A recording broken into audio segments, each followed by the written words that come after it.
उत्तराखंड के चमोली जिले में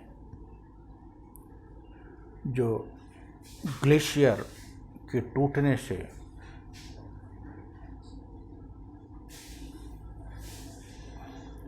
भीषण दुर्घटना हुई और बड़ी संख्या में हमारे भाई अपनी जान से वंचित हो गए, उन समस्त लोगों को हम श्रद्धांजलि देते हैं और अपेक्षा करते हैं कि रेस्क्यू ऑपरेशन में जो लोग लापता हैं वे जीवित मलबे से, टनल से निकाले जा सकेंगे।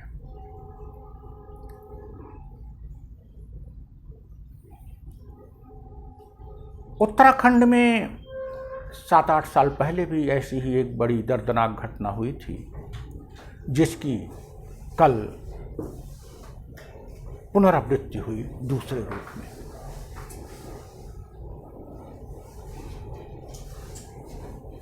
सरकारें और हमारी व्यवस्था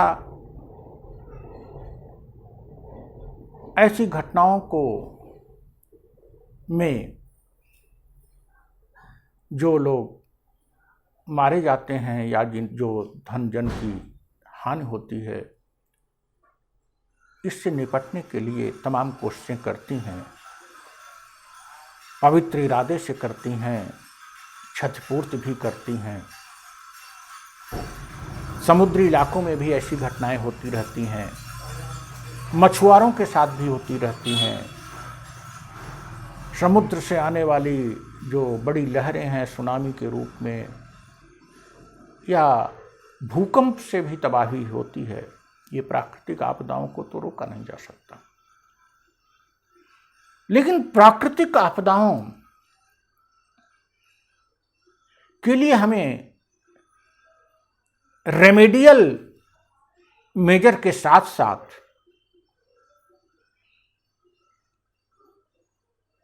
रिस्ट्रक्टिव मेथड पर अनुसंधान करना होगा।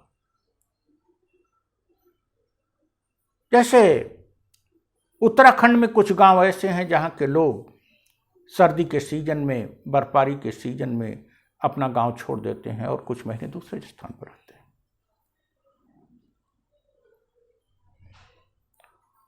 ऐसे ही हिमाचल प्रदेश में भी कुछ स्थान होंगे, जम्मू कश्मीर में कुछ स्थान होंगे। कुछ थोड़े से आर्थिक हितों की दृष्टि से हम अपने नागरिकों को अभी भी कबायली जीवन जीने को क्यों बाध्य करते हैं? क्यों नहीं उन गांव के लोगों को जहां खतरे अधिक हैं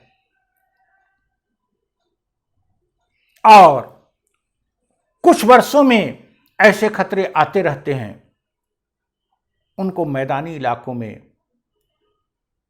बसाने का उपक्रम करें। जहां तक आर्थिक गतिविधियों की बात है, जिन महीनों में वो अपने घरों में रहते हैं, उन महीनों में आर्थिक गतिविधियां अपने दूर के स्थान से संचालित करें। ऐसे दुर्गम पहाड़ी इलाकों में अभी भी अस्थायी निवास, जहां की खतरे ही खतरे हैं, या कि तमाम जंगली जीवन अपनी वनों के आर्थिक लाभ को देखते हुए तमाम लोगों को हम क्यों अभी भी ऐसा जीवन जीने दे रहे हैं, इस पर विचार किया जाना चाहिए।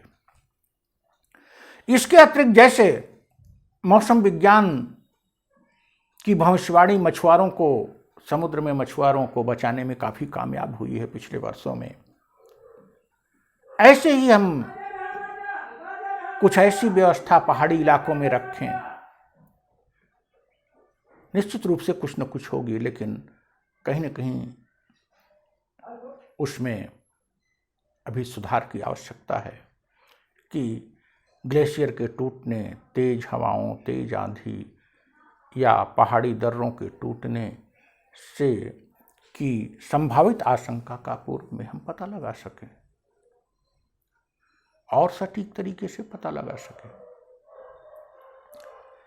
यही नहीं, कई ऐसे क्षेत्र हैं जहां की लगभग हर वर्ष बाढ़ आती है और तबाही होती है। ऐसे बाढ़ के इलाकों में जो धन की हानि होती है वो क्षम्य है, लेकिन जो जन की हानि होती है उस पर हमको कदम उठाने की जरूरत है। भारत सरकार अनुसंधानकर्ताओं, सेना, मौसम विज्ञानियों, वैज्ञानिकों, सबसे हम अपेक्षा करते हैं कि इन दिशाओं में नवोन्वेषण करें। वस्तुतः आज की इस सदी में भी हम सैनिकों के जान जाने की अगर परवाह नहीं करते हैं, हमारे सैनिक रोज ही मारे जा रहे हैं, विषम परिस्थितियों में रहते हैं। कुछ थोड़ी भूमि के लिए हम अपने नौजवानों को, अपने नागरिकों को ऐसी विषम परिस्थिति में जीने को और हर क्षण जान को जोखिम में डालने को कैसे गंवारा कर रहे हैं, इस पर विचार किया जाना चाहिए। सेना के अतिरिक्त अन्य सुरक्षा बलों को भी मानवीय जीवन, मानवाधिकार से संपन्न जीवन यथासंभव उपलब्ध कराने हेतु हमें अनुसंधान करना होगा और अस्थायी निवास के स्थानों को चिन्हित करके दुर्गम स्थानों से लोगों को लाकर उन्हें बसाना होगा और उन्हें ऐसी प्राकृतिक आपदा से हमेशा भयाक्रांत रहने